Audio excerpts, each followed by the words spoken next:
كابتن احمد شوبير. فيروس الرياضه المصريه. ايه؟ فيروس الرياضه المصريه. كابتن احمد شوبير.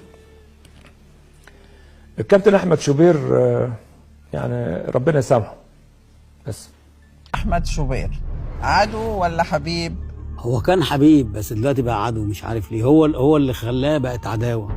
انا مش من ناحيتي، من ناحيته هو. ربنا يهديه. ربنا يهديه. مش عايز تقول حاجه تانية؟ لا بس ربنا يهديه والله، والله بجد بيصعب عليا والله. بيصعب عليا والله. اصل في حد كده ممكن يعني عارفه يعني الطيبه كده بتبقى جواه فبتظهر على الشاشه، وفي غل بيبقى داخلي كده فبيظهر تلقائي. يغل من مين؟ مش مني انا بس، من الكل. اي حد يختلف معاه، اي حد ملوش مصلحه معاه بيبان عليه الوش على طول.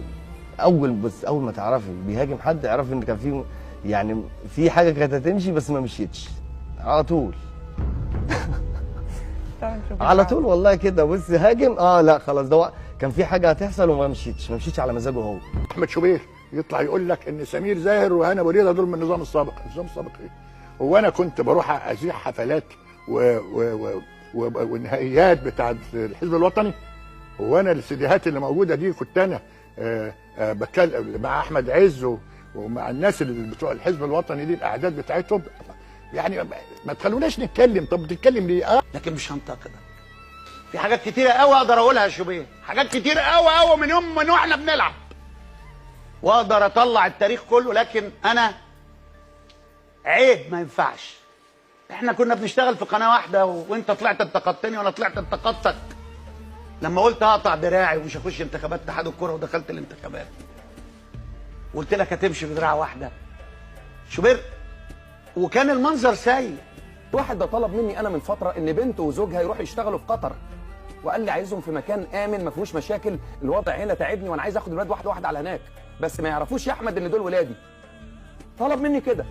هل معنى كده ده الكابتن احمد شوبير؟ طبعا. امال ايه؟ طبعا اللي بتاع احمد شوبير اللي طلب منه انه هيحضر نهائي كاس الامير، راح له طب اجيب مراتي وبنتي معايا؟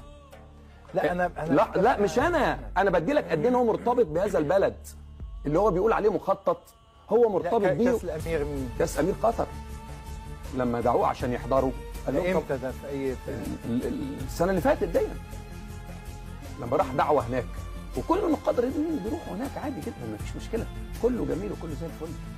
هو الكلام بس اللي بيبقى كده. لا هو حتى سبورتس لها شعبيه ضخمه جدا دلوقتي في الشارع الرياضي المصري، حتى لو ارتأى احمد شوبير غير ذلك، او حتى لو حاول هو من تحت الحزام يدي، هو معتاد اللي هيضرب تحت الحزام. وعايز اقول له ان علي علويه مستمر معانا وما عندوش اي مشاكل، وكل الناس مستمره هنا، والكابتن طلعت يوسف وكل الناس مستمره ما عندهاش اي مشاكل. وعايز اقول له ان برنامج عصام شلتوت مش نسبه مشاهدته مش لا باس بها، نسبه مشاهدته عاليه جدا والحمد لله، وكل الناس هنا في القناه نسبه مشاهدتها عاليه